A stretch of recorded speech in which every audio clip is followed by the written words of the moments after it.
Glória a Deus. O tema da mensagem de hoje é o jeito PIB-BH de lidar com pessoas difíceis.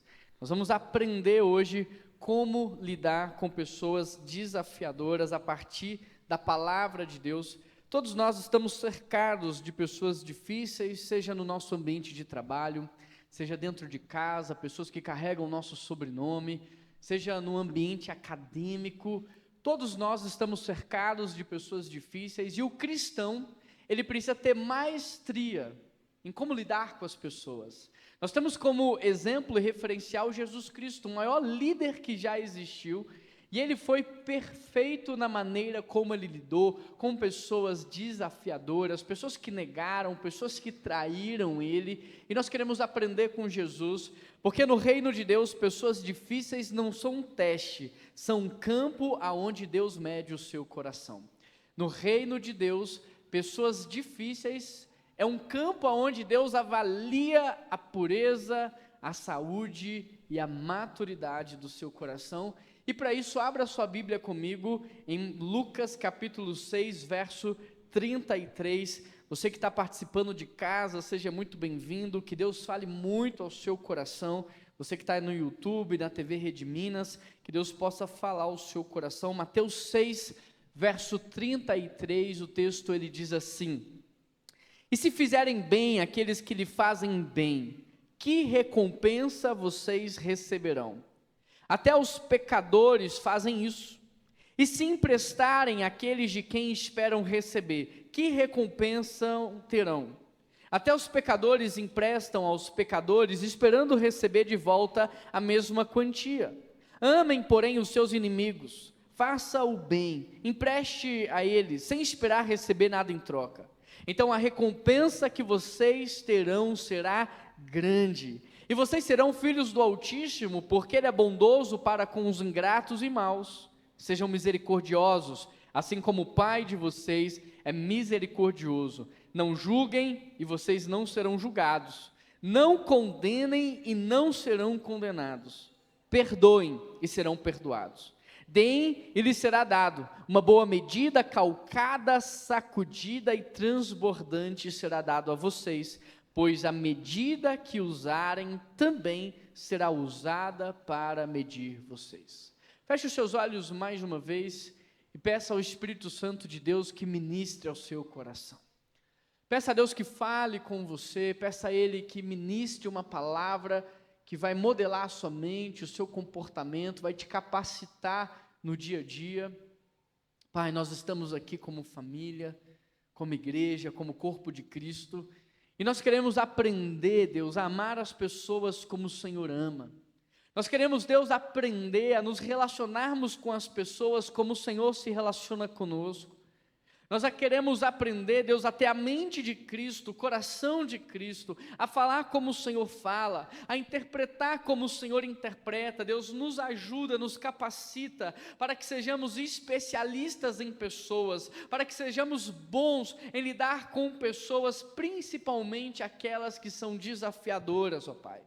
Que ao nos relacionarmos com essas pessoas, elas vejam Cristo em nós, elas sintam-se amadas, ó Pai, e que através dessa relação, que o Teu Espírito Santo venha transformá-las. Essa é a minha oração, em nome de Jesus Cristo que eu oro, e toda a igreja diz: como lidar com pessoas difíceis? A primeira coisa que você precisa saber, é que pessoas difíceis não são um problema. Pessoas difíceis são uma oportunidade para uma grande recompensa, é isso que o texto diz. Então muda o seu olhar, a partir de hoje você não vai ver ninguém difícil mais como um problema na sua vida, mas como uma oportunidade de receber de Deus uma grande recompensa.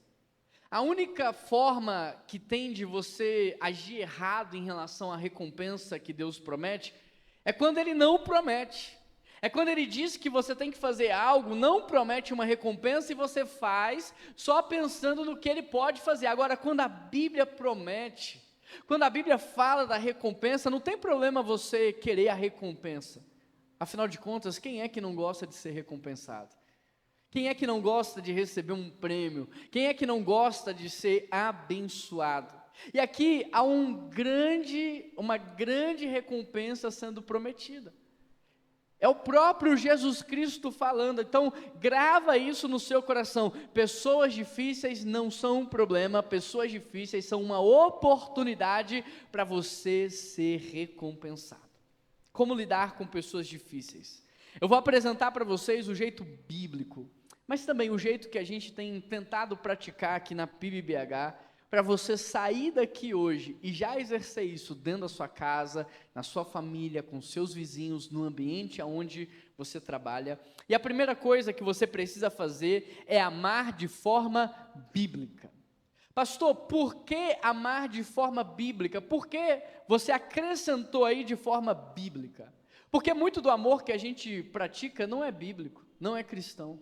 Até mesmo o amor entre os cônjuges, às vezes não é um amor bíblico, não é um amor cristão. Por quê? Porque é um amor de contrapartida. Eu faço se você fizer. Ah, mas se você me tratar mal, então também te trato mal. Às vezes nós praticamos esse amor que não é bíblico, um amor comercial, diabólico, até com os nossos filhos. Olha, eu vou te dar isso se você seguir esse caminho, mas se você quiser seguir outro caminho, então eu vou te abandonar, não vou te dar mais nada.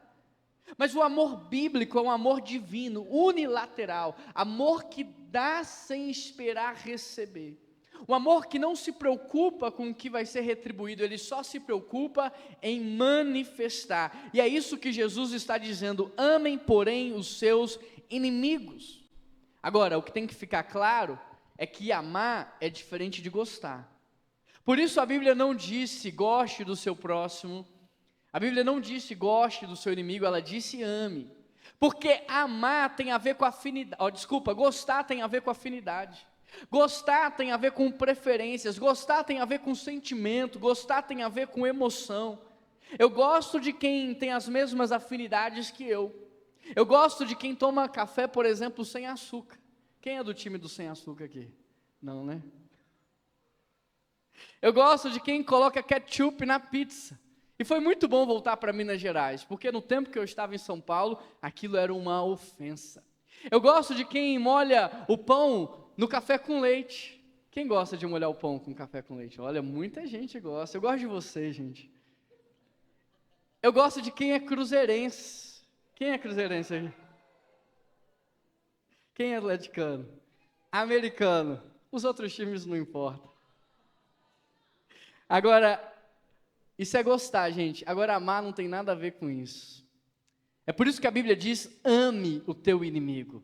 Ame o teu próximo, porque amar é uma decisão de se entregar, é um sacrifício. Enquanto gostar é emocional, é sentimental, o amar é completamente racional. E para você conseguir amar uma pessoa, então a primeira coisa que você tem que fazer é aceitar essa pessoa.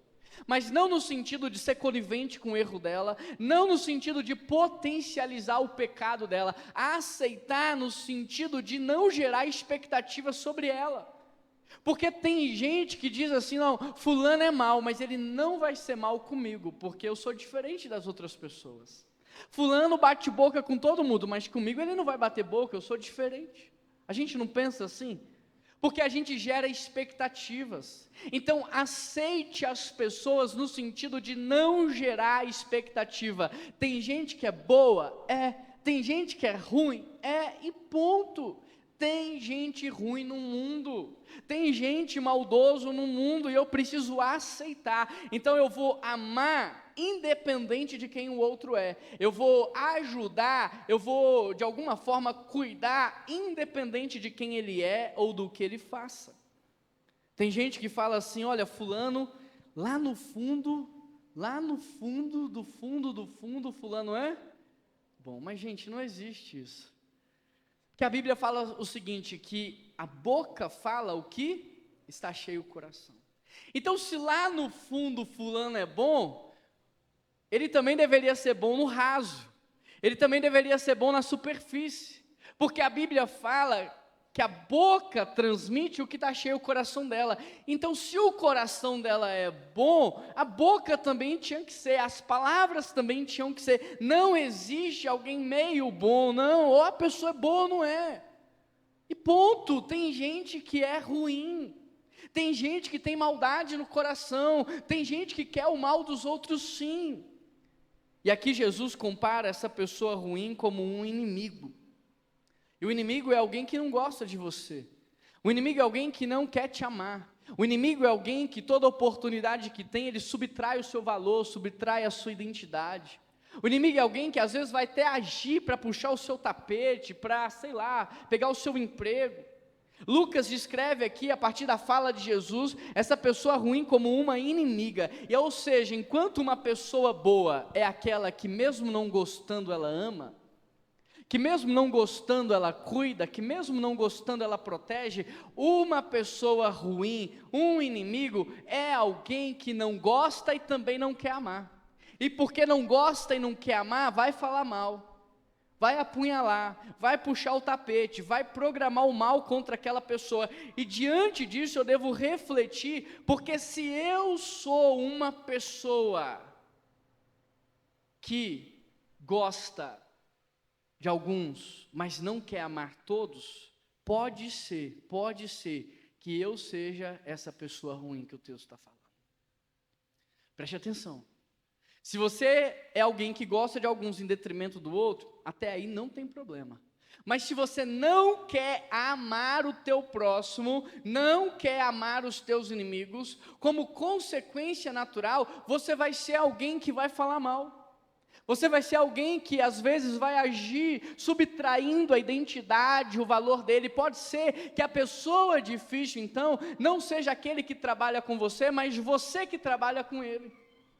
Pode ser que a pessoa difícil dentro de casa não seja o outro, mas você. Por quê? Porque o teu coração está fechado para o Evangelho. Agora, não precisa entrar em desespero, porque Deus nos deu um jeito de lidar com pessoas difíceis.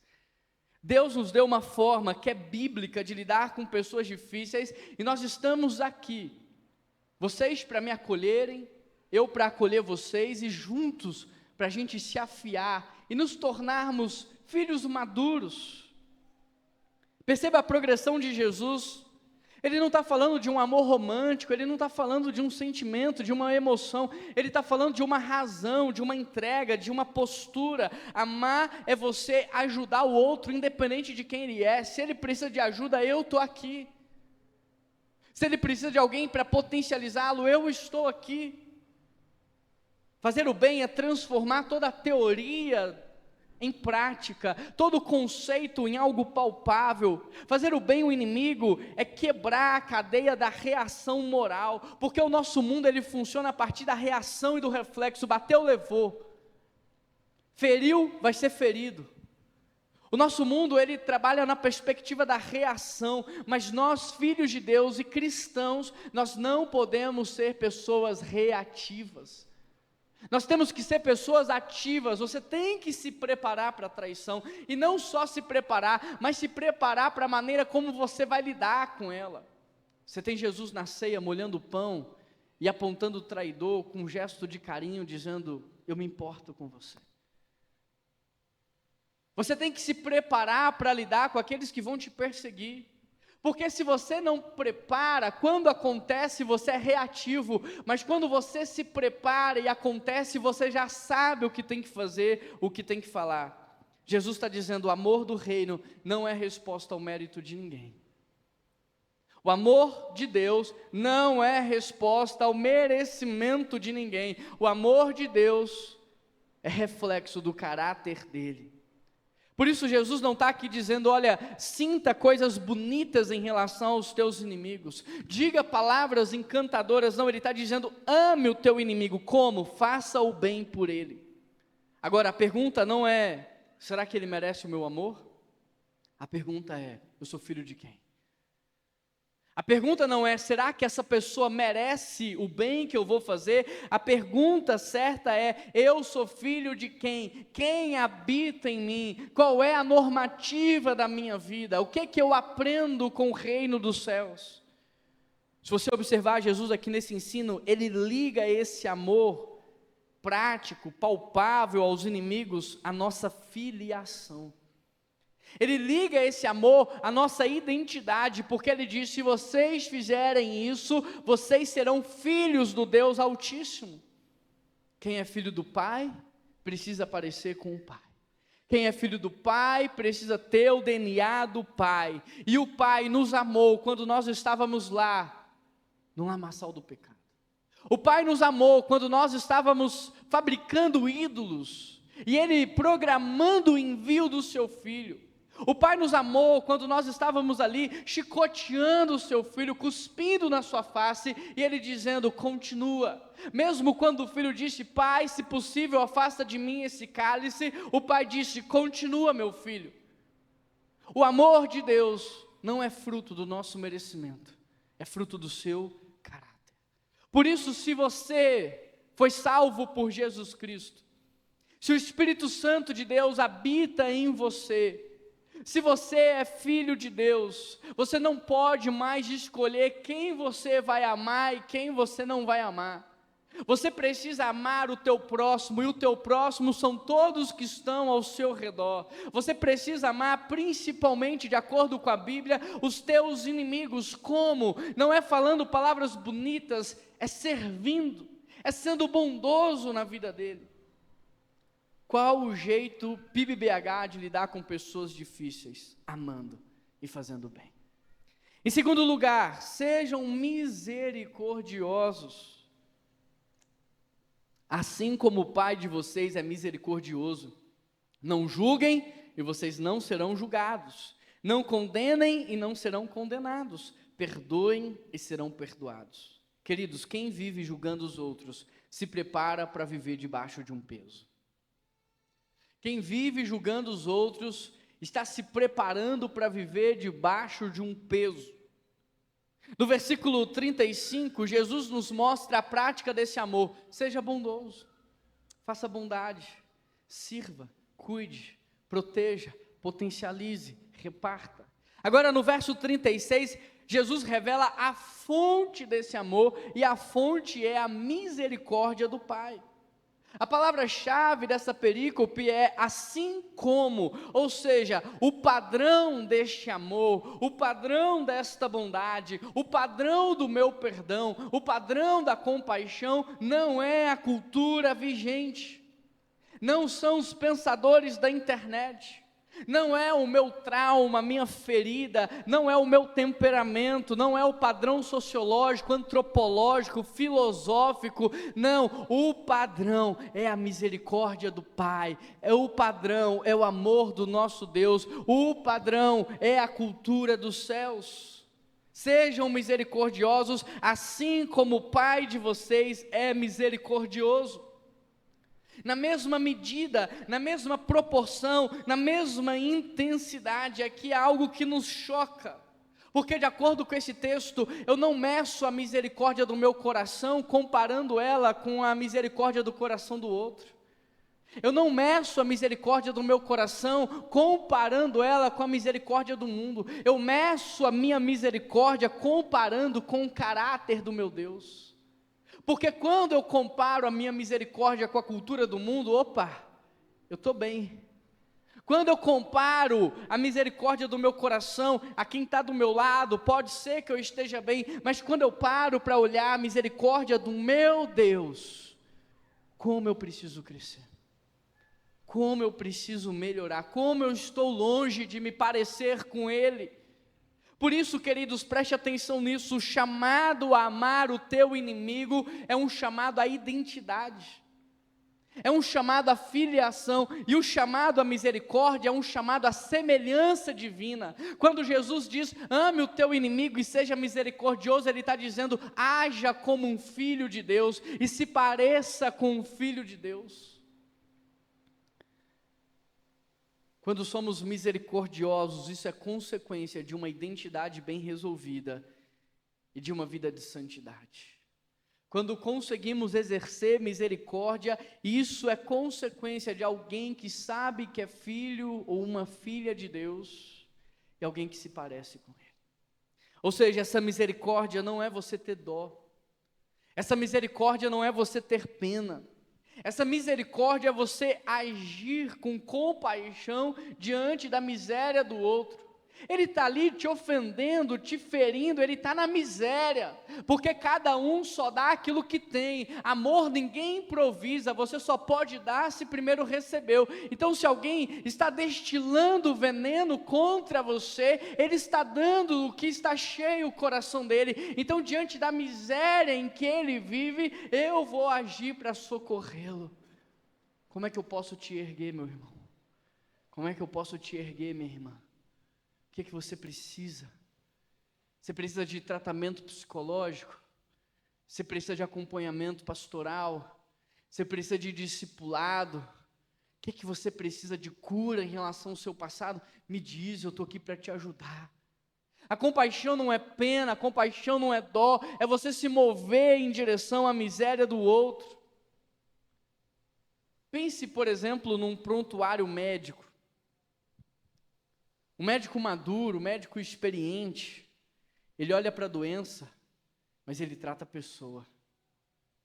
Ele olha para a doença, mas ele sabe que por trás daquela doença tem uma pessoa, tem uma história, tem um nome, tem cônjuge, tem filhos, tem gente que depende dela, tem gente chorando por ela.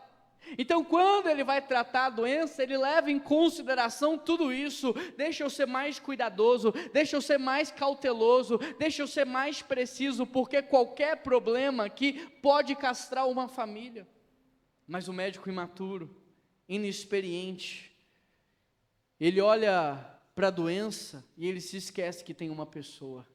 Ele quer tratar a doença sem levar em consideração quem é aquela pessoa.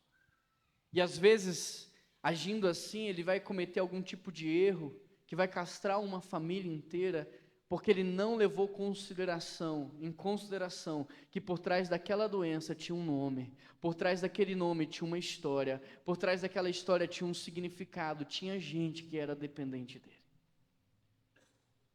Deus, na sua maturidade, Ele olha o meu e o seu pecado, mas Ele não fica aí. Ele olha o meu e o seu pecado e Ele vê você. Ele olha o meu e o seu pecado, Ele vê o seu coração. Ele olha o meu e o seu pecado e Ele vê a nossa história. Ele olha o meu e o seu pecado e Ele nos vê na nossa fragilidade humana. Ele vê pessoas, Ele vê filhos e filhas. Por isso Ele está nos chamando a agir assim para com os outros, porque é assim que Ele age com a gente. É assim que Ele age comigo e com você, é assim que Ele exerce a sua misericórdia. Jesus vai nos mostrar aqui de 3 formas práticas como a igreja deve ser misericordiosa. Em primeiro lugar, Ele diz: não julguem. Mas você precisa entender o que significa esse não julgar. Porque a Bíblia não está dizendo que você não deve não discernir. A Bíblia não está dizendo que você não deve verificar. A Bíblia está dizendo que você deve julgar, mas conforme a justiça. Que você deve julgar, mas conforme a palavra. Porque hoje, nos nossos dias, há muita justiça própria. Por causa do orgulho, por causa do individualismo, do nosso egoísmo, do pecado que habita no nosso coração, há muita justiça própria. Mas a Bíblia está dizendo não julgar, é sobre isso, não exerça justiça própria. Não condene a partir dos seus olhos, você não consegue ver para além do hoje, você não consegue olhar o passado, você não consegue olhar o coração. Jesus aqui não está proibindo uma avaliação, um discernimento, um cuidado, Ele está proibindo uma condenação arrogante. Julgar é você pegar o erro de uma pessoa e tornar esse erro na identidade dela. É isso que Jesus está dizendo para não fazer. Não torne o erro de ninguém na identidade dele. Davi, por exemplo, os inimigos de Davi diziam adúltero, assassino. Os amigos de Davi diziam um grande rei, um grande líder. Mas lá em Atos, Deus descrevendo Davi falou um homem segundo o meu coração. Porque Deus não vê o que o homem vê, Deus olha o coração. Não julgar aqui traz a ideia de você não atribuir na identidade do outro o erro dele. Depois ele diz: não condenem. E condenar é ir além dessa avaliação precoce. Condenar é você ir além desta avaliação errônea. É você aprisionar aquela pessoa numa sentença eterna.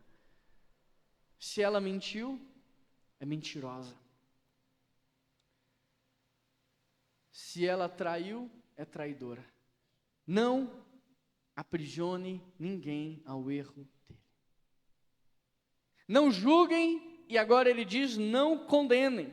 Tem gente dizendo: já era, não tem mais jeito, não há mais o que fazer, ele errou e ele vai ser esse erro para sempre. Mas olha o que a Bíblia diz em Romanos capítulo 8, verso 1: agora, porém, já não há mais nenhuma condenação para os que estão em Cristo Jesus. Se o nosso Deus não está levando em consideração, como que eu e você seremos precipitados em julgar e aprisionar, condenando a pessoa ao erro que ela cometeu?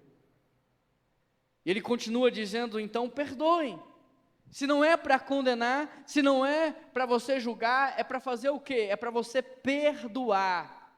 E perdoar não é negar o que aconteceu, não é fingir que não aconteceu nada, não é ignorar a dor. Perdoar, primeiro que você precisa entender que perdão é divino, é espiritual e sobrenatural, não é humano e nem carnal. Perdão é um presente que Deus criou, inventou e nos deu para pagar dívidas que são impagáveis. Se você bater no meu carro, quebrar o meu retrovisor, a gente entra na internet, encomenda outro, em 3, 4 dias está aqui, a gente troca, é uma dívida pagável. Se você for na minha casa e quebrar um copo, é uma dívida pagável. Mas quando você fala mal do teu irmão, quando você trai a confiança de alguém, essa é uma dívida impagável. E foi para dívidas assim que Deus inventou o perdão. Para dívidas que não têm preço, para dívidas que não têm substituição, porque quando você faz o coração de alguém sangrar, não tem dinheiro no mundo que vai fazer esse coração cicatrizar. E aí Deus inventa o perdão. O perdão é para pagar dívidas que são impagáveis. E a maior dívida impagável era a dívida que nós tínhamos para com Deus. E Ele nos perdoou. Ele diz: assim como eu vos perdoei, perdoem vocês também. O padrão é assim como. Não é o que os filósofos dizem, não é o que os pensadores de rede social dizem, é o padrão da Bíblia, é o padrão bíblico. Agora, a Bíblia não está dizendo para você não ser sábio. Ela está dizendo: sim, perdoe, mas você não precisa dar mais a senha do seu banco. Sim, perdoe, mas você também não precisa levar para a sua intimidade. Sim, perdoe, mas você pode ser sábio. O que você não pode é deixar de perdoar. Misericórdia não é um sentimento, não é uma emoção, é uma decisão. A decisão de ser filho de Deus, a decisão de se parecer com Ele, a decisão de cumprir a vontade dEle. Qual o jeito PIBBH de lidar com pessoas difíceis? Em primeiro lugar, amando. Como? Fazendo bem. Em segundo lugar, sendo misericordioso. Como? Não julgando, não condenando, mas perdoando. Como lidar com pessoas difíceis? Em terceiro lugar, sendo generoso na proporção daquilo que você deseja receber. Deem, e lhe será dado. Em boa medida, calcada, sacudida, transbordante, será dado a vocês. Generosidade não é sobre o quanto você deseja dar, é sobre como você deseja viver. Generosidade não é sobre o que está nas suas mãos, é sobre o que você vai desfrutar no seu futuro. A generosidade ativa o fluxo, a generosidade gera ambientes. Esse versículo parece solto, né? A gente está falando aqui de inimigo, de amar, está falando aqui de perdoar, de não condenar, de não julgar. Ele parece meio solto, mas você precisa entender o bloco, você precisa entender o contexto. Ele não está solto porque neste texto Jesus está falando sobre amar os inimigos, sobre ser misericordioso com quem não merece, sobre não julgar as pessoas, sobre não condenar, sobre perdoar. Aí entra o bloco da generosidade. Porque a generosidade aqui nesse texto, de acordo com Jesus, não é só dinheiro, não é só bens materiais. A generosidade aqui nesse texto tem a ver com a cultura dos céus, tem a ver com o estilo de vida, um padrão que nós devemos imitar. O deem aqui nesse texto tem a ver com generosidade espiritual. Eu perdoo você. Isso não é generosidade? Eu vou te dar o que você não merece. Isso não é generosidade? Eu vou te dar além do que você merece. Generosidade espiritual. Generosidade relacional. Eu vou ajudar você. Eu vou colocar você do meu lado, eu vou te dar a mão e eu vou te ajudar a chegar nesse lugar. Generosidade emocional e generosidade material. Não é só sobre dinheiro. O cristão deve ser generoso em todas as esferas da sua vida, partindo da vida espiritual, ministrando sobre os outros o quê? Amor sacrificial e perdão. Amém, igreja? No grego, deem é um imperativo. Sabe o que isso significa? Que é uma ordem. Não é uma sugestão. Olha, gente, deixa eu dar uma sugestão para vocês.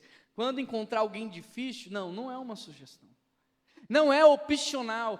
O que Jesus está dizendo é, você não tem que dizer, hoje eu estou afim, ou hoje eu estou com vontade. Deem é uma ordem. É para dar quando? Agora. Em que momento? Agora.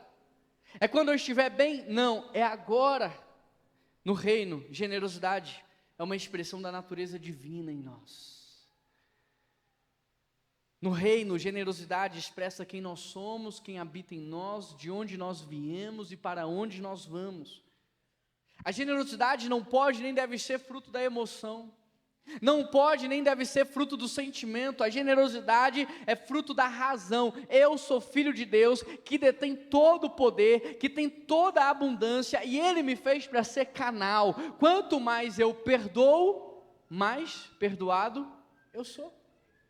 Quanto mais alívio eu dou, mais alívio eu recebo. Quanto mais eu abençoo, mais abençoado me torno. Deus nos fez para ser canal.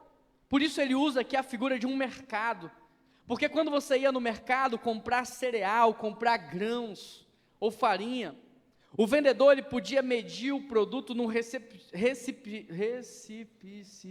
cadê a Cíntia? Depois você tem que me ajudar, viu, Cíntia? Brincadeira, melhor fono que tem aqui em Belo Horizonte. Se não fosse ela, eu perdi a voz toda semana, agora não perco mais a voz. Obrigado, viu, Cíntia? Que Deus continue te abençoando. O vendedor aqui, ele podia agir de duas formas. Ele podia, em primeiro lugar, ser mesquinho ou ele podia ser generoso. O mesquinho, você comprava lá 500 gramas, ele colocava 485. Ele colocava quase aquilo que você comprou. Ele deixava espaços vazios, media com má vontade, entregava às vezes, se você reclamasse, no limite exato. Você quer 500 gramas? Então nós vamos medir isso aqui, nós vamos pesar 500 gramas aqui.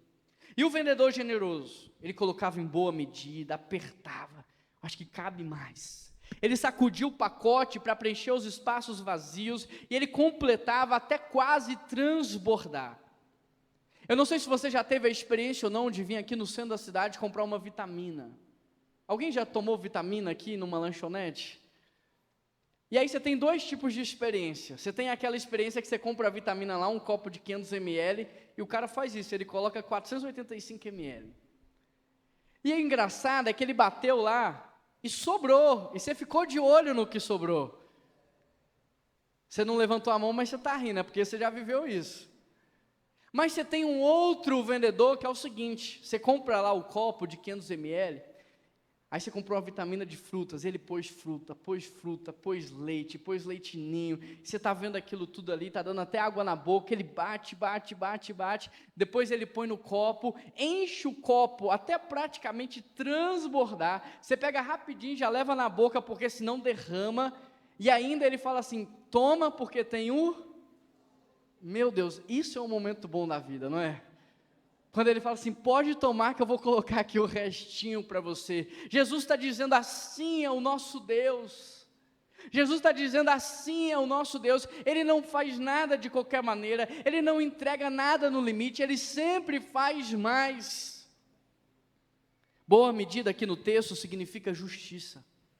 Se você fez isso, você vai receber isso, não vai receber menos do que isso. Significa que Deus vai ser justo com cada um que semeou ao longo da sua vida. Calcada aqui no texto significa que ele vai partir do pressuposto da justiça, mas ele não vai se limitar àquilo que você semeou, ele vai apertar lá o grão, ele vai apertar ali o cereal para caber mais. Significa que Deus faz tudo com intencionalidade, e aquilo que Ele quer te dar, Ele quer te dar com densidade, Ele quer te dar com peso. Sacudida aqui, é depois de apertar, Ele sacode o pacote para quê? Porque tinha muito espaço vazio, então Ele sacode o pacote para que todos os espaços vazios sejam preenchidos. O objetivo de Jesus é eliminar os vãos, os vazios, para acomodar mais. Deus sabe preencher até os espaços vazios em você que você não percebe. Deus sabe preencher as lacunas da sua vida que você não percebe. Deus está sacudindo você, porque Ele não quer te dar no limite, Ele quer fazer mais, Ele quer te abençoar mais, porque isso tem a ver com o caráter dEle. O transbordante aqui significa que Deus vai partir do pressuposto da justiça, Ele vai apertar para caber mais, Ele vai sacudir para preencher os espaços vazios, e Ele está dizendo, eu vou dar até transbordar. É o que o texto de Provérbios capítulo 3 diz, aquele que honra o Senhor com os teus bens, terão os seus celeiros cheios, e os teus barris transbordando. Esse é o nosso Deus que falou para a viúva, sabe o seguinte, encha a sua casa de vasilhas, porque vai transbordar azeite. Esse é o nosso Deus que depois de alimentar uma multidão inteira com os pães, ainda sobraram 12 cestos cheios. Esse é o nosso Deus que quando foi nos salvar, nos deu o seu único filho. Ele sempre nos deu o melhor, Ele sempre fez mais do que pedimos, sonhamos, imaginamos. Este é o nosso Deus. No reino, Deus não opera pela lógica da escassez. Nós que operamos na lógica da escassez, a gente pensa assim, eu tenho 2 pães, se eu te der um, eu fico com 1. Nós que pensamos assim, se eu te der um pouco de água, eu vou ter menos água. Nós que pensamos assim, eu não vou te perdoar não, porque se eu te perdoar, vai acabar a minha misericórdia, e depois para quem eu quero perdoar, eu não vou conseguir. Não vou amar todo mundo não, porque depois como é que eu vou amar quem eu quero amar? Nós que partimos do pressuposto, nós que agimos na mentalidade da escassez, e nós fazemos isso em tudo nas nossas vidas. Você vai comprar um almoço para alguém na rua, você quer achar o mais barato. Você quer dar um presente para alguém, você quer dar algo que tenha, e a gente aprendeu a falar custo-benefício. Qual que é o melhor presente de maneira mais barata que eu posso dar? Você vai dar um presente para alguém, você quer um negócio que ela vai gostar, mas que seja o mais barato que tem. Nós que agimos na mentalidade da escassez, mas Deus não. Deus é um Deus generoso, é um Deus de abundância. Deixa eu te dizer uma verdade, Deus não quer só te manter vivo, Ele quer fazer de você um canal de bênçãos, Ele quer fazer de você um abençoador, Ele quer fazer de você um instrumento poderoso nas mãos dEle, aonde você está. Então grava isso no seu coração, generosidade não é apenas o que você entrega, é um ambiente que você está gerando para viver. E eu quero te perguntar, de acordo com a tua generosidade, que ambiente você está gerando para você? De acordo com a sua generosidade no presente, como será a sua vida no futuro? Porque generosidade não é perda, é multiplicação, é ativação de futuro. A Bíblia diz, quem é generoso prosperará, quem dá alívio aos outros, alívio receberá. Tem gente dizendo, pastor, não tem 1 minuto de alívio, consequência do seu passado. Nunca deu alívio para ninguém, porque o apóstolo Paulo diz, de Deus não se zomba, tudo aquilo que você semear, você colherá. Quem dá alívio aos outros, alívio receberá. Quem dá perdão aos outros, quando errar, ele vai receber perdão. Quem é misericordioso com os outros, no momento de luta, vai receber misericórdia. Agora, quem é muito duro, quem é muito julgador, quem é muito mesquinho, está gerando esse tipo de ambiente para ele mesmo viver. A Bíblia diz: de Deus não se zomba. O que você está semeando? Que futuro que você está construindo? Qual é o ambiente que você vai viver? Quem vive generosamente cria pontes, se conecta com as pessoas, cria confiança, gera saúde relacional, cria fluxo. Se você não entendeu ainda, a generosidade muda completamente a sua experiência de vida. A generosidade muda completamente o seu futuro. Qual é o jeito da PIBBH de lidar com pessoas difíceis? Amando, fazendo bem, sendo misericordioso, não julgando, não condenando, perdoando as pessoas. Em terceiro lugar, sendo generoso. E agora, em quarto e último lugar, a medida que você usa define a vida que você vive. A medida que você usa define a vida que você vive. Pois a medida que usarem também será usada para medir quem? Quem você está medindo? Você. Que medida você está usando para as pessoas? Tem gente que diz assim: ele fez, ele tem que pagar. Ele escolheu, ele tem que sofrer. Você gostaria de ouvir isso diante de um erro seu? Você gostaria que as pessoas lidassem com você desta maneira? Que medida você tem usado para medir as pessoas? Você não está vivendo o que Deus pode fazer, você está vivendo no limite da medida que você escolheu usar. No grego, medir significa que você não vive apenas o que Deus quer fazer na sua vida, mas que você vive na medida que você estabeleceu para a sua própria vida. Quando? Quando você mediu os outros. Não é karma, gente. Não é energia espiritual. As coisas não estão dando certo, as coisas estão dando erradas. Não é a lei humana, é o governo moral de Deus. Você está aí dizendo: puxa vida, eu não tenho ninguém que age com piedade comigo. Eu não tenho ninguém que age com compaixão comigo. Eu não tenho ninguém que me abrace quando eu preciso. Eu não tenho ninguém abrindo portas para mim, me abençoando o tempo todo. A Bíblia diz: de Deus não se zomba. Aquilo que você semear, você também colherá. Jesus ensina que a medida que você escolhe para tratar a vida dos outros é a medida como a sua própria vida vai ser tratada. Em outras palavras, o quanto de tempo você doa para ajudar alguém que não pode te retribuir, é o tempo que um dia você vai receber quando você precisar. Tem muito idoso que fala assim: pastor, meus filhos não têm tempo para mim, eles estão trabalhando muito. Engraçado, né? Quando eles eram pequenininhos, o que você falava para eles? Eu não tenho tempo para vocês, eu estou trabalhando muito. Aquilo que você semeia, um dia você colhe. A maneira como você trata os seus pais, se você honra os seus pais ou não, se você cuida dos seus pais ou não, sabe quem está vendo tudo isso? Seus filhos. Como é que você acha que eles vão tratar você? Como você hoje está tratando os seus pais. Se você é um filho atencioso, o pai, a mãe ligou, você deu atenção, precisou de ajuda, você foi lá e ajudou. Olha, quem está aprendendo isso são os seus filhos. Aquilo que você semear, você vai colher. Quem vive dando alívio para os outros, tomara que você não precise. E normalmente o generoso não precisa, mas se acontecer, você vai receber. É como se Deus dissesse assim para você nessa manhã: escolha um copo. Para que, Deus? Para dar água para o teu inimigo. Escolha um copo aí. Para dar água para o teu inimigo. Para o meu inimigo? Tem uma garrafa aí, 2 PET, 2 litros, né? Tem. Aí você pega a garrafa, abre a garrafa, joga a garrafa de lado, fala assim: se é para o meu inimigo, eu vou escolher essa tampinha. Eu vou dar água para ele na tampinha, para ele ver o que é bom.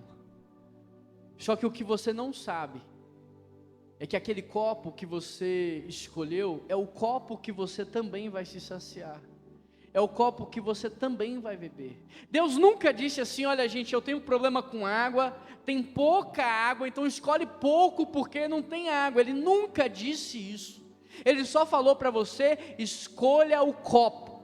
Você não está vivendo hoje na medida que Deus quer, você está vivendo hoje na medida que você estabeleceu. Deus tem mais, Deus tem mais, Deus quer fazer mais. Deus é um Deus amoroso, perfeito, gracioso, misericordioso, bondoso. Ele é o nosso Pai, Pai eterno, Pai perfeito, Deus de amor. Ele tem mais, mas você escolheu um copinho,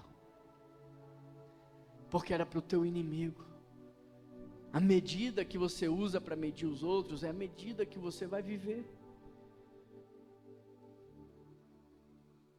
Você não está limitado por Deus, você não está limitado pelo céu, você não está limitado pelo reino, você está limitado pelas suas escolhas, pelas suas decisões.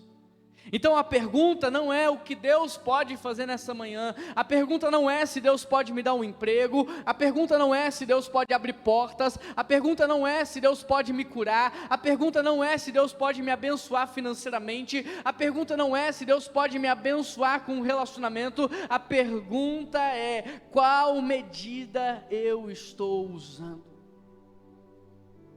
Se você vive com mesquinhez, você vai colher dureza. Se você vive com dureza, você vai colher peso. Mas se você vive com misericórdia, você colhe misericórdia.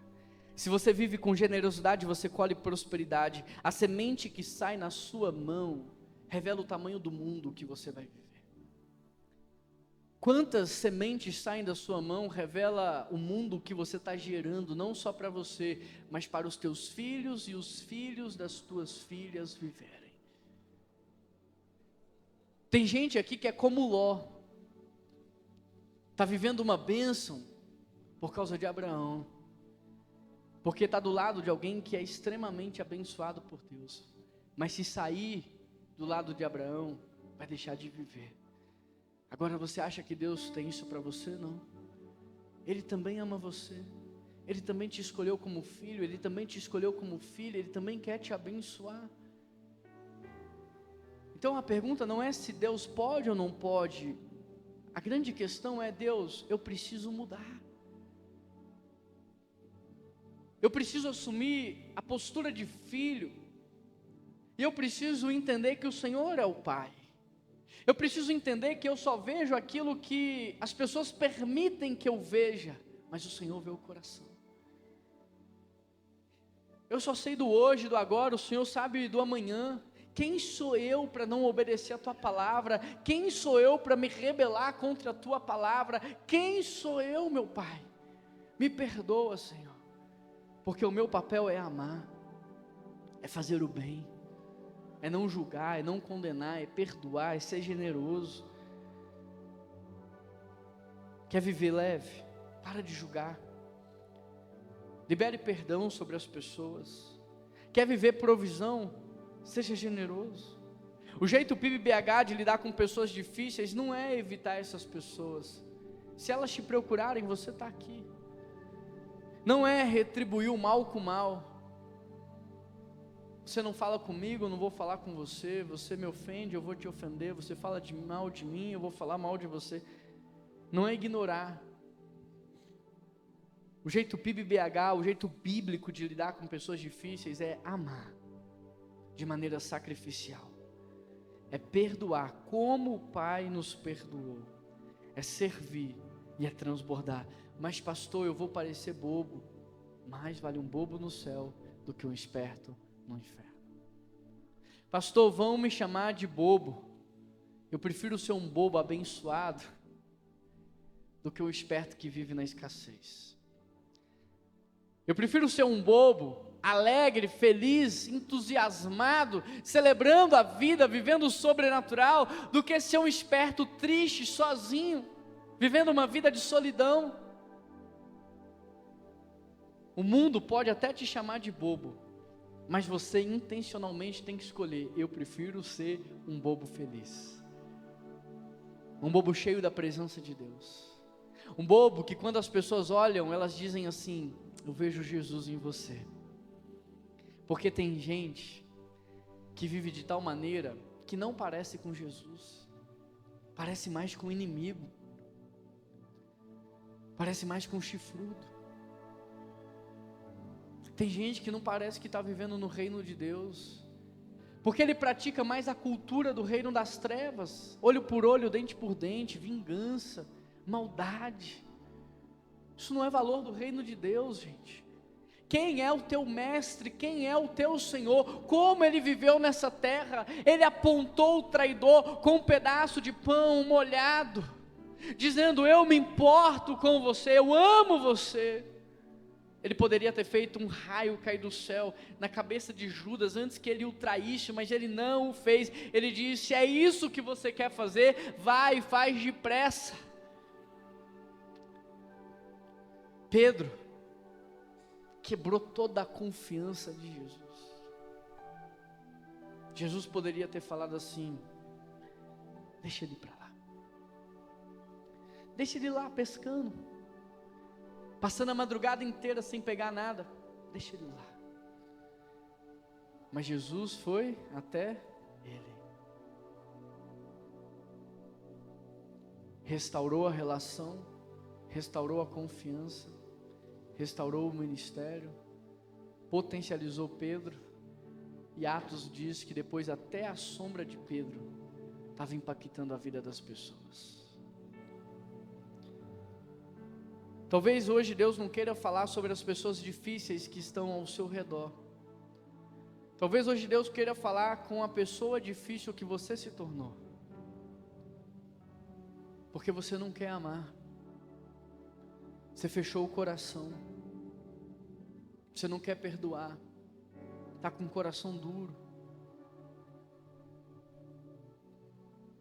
Eu entendo, ninguém pode dar aos outros aquilo que não tem.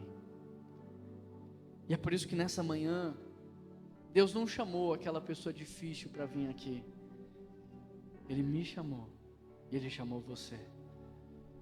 Porque se hoje a gente entender essa mensagem, decidir praticar essa mensagem, vai haver restauração por todos os lugares que você passar. Vai haver cura, libertação. Você vai andar pelos lugares e as pessoas vão chamar você como chamavam Pedro. E vão pedir para você fazer as coisas que Pedro fazia. Há uma porção dobrada de tudo aquilo que você está vivendo, disponível para você viver. Mas hoje você tem que escolher abandonar a tampinha e escolher um balde. Para quem que é Deus? Para o teu inimigo. Qual é o maior balde que tem? Pode chamar um caminhão-pipa? Eu vou mudar a minha medida. Eu vou mudar a minha medida. Feche os teus olhos aí onde você está, porque essa obra quem faz é o Espírito Santo de Deus.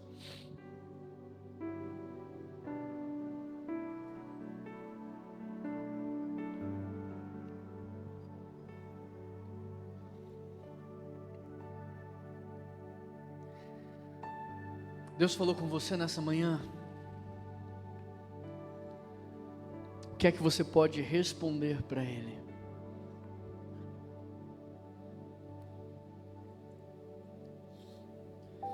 Você que nessa manhã quer trocar a medida, quer jogar fora a tampinha e quer aumentar a medida de amor pelo teu próximo, fica de pé onde você está. Eu sou o primeiro a me colocar de pé. E eu quero que a gente ore uns pelos outros.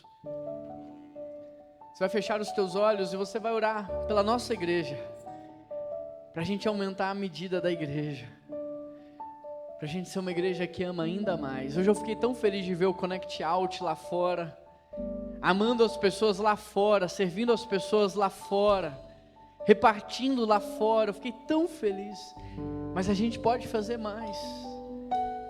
Sábado que vem, se eu não me engano, tem o nosso mercado solidário para famílias carentes. A gente pode fazer ainda mais. tudo que a gente oferece como igreja, a gente pode fazer ainda mais. O que falta para a gente é aumentar a medida, porque a gente pensa assim, não, um morador de rua fez uma escolha ruim, ele que pague pelo que ele fez. Não, queridos, não, ele já está pagando muito caro. Dormia uma madrugada dessa, como fez frio na rua, está pagando caro. Passar dia e noite sozinho está pagando caro. A gente pode aliviar um pouco. Essa vai ser uma semana de muito frio. Você pode separar na sua casa uma coberta. Você pode aumentar um pouco a sua medida. Mercado solidário. Você não precisa pegar a marca mais barata. A gente pode comprar uma marca melhor. A gente pode aumentar a medida.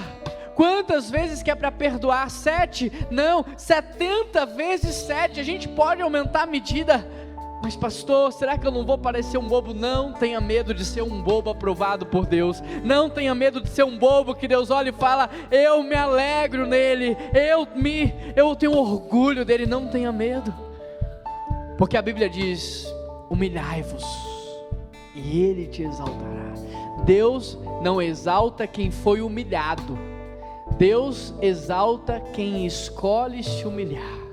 Então se humilhe. Ame mais um pouco, perdoe mais um pouco, sirva mais um pouco, cuide mais um pouco. Deus, muito obrigado pela tua palavra, porque ela não volta vazia. Deus, eu quero ser o primeiro a jogar fora essa tampinha, Pai. Eu quero ser o primeiro a pedir ao Senhor um balde maior. Ó Deus, que o Senhor aumente, Deus, a medida dessa igreja para amar mais, servir mais. A partir de cada pessoa que está aqui de pé, Deus, a partir de cada pessoa que se levantou de um modo simbólico, dizendo, Deus, eu quero, Deus, ser mais usado, eu quero ser bênção, eu quero ser abençoador, eu quero ser canal, eu quero ser fonte, Pai, me usa, eu quero ser generoso de maneira espiritual. Então sustenta esse perdão que eu estou tomando a decisão nessa manhã, sustenta ele, Pai, em nome de Jesus. Pai, ajuda essa pessoa a amar mais, a servir mais, a cuidar mais, a proteger mais, sabendo que o Senhor honra aqueles que escolhem se humilhar, sabendo que esse texto diz que haverá uma grande recompensa, Pai. Quem vai nos recompensar não é a pessoa que nós estamos amando, não é a pessoa que nós estamos perdoando. Quem vai nos recompensar, quem vai nos retribuir, não é aquele que eu estou repartindo o pão, é o Senhor. E não há ninguém que faça mais, não há ninguém que faça melhor do que o nosso próprio Deus. O Senhor não fica em dívida com ninguém. Por isso, Pai, nós queremos te obedecer, e nos sustenta nessa decisão que nós tomamos agora, em nome de Jesus, amém.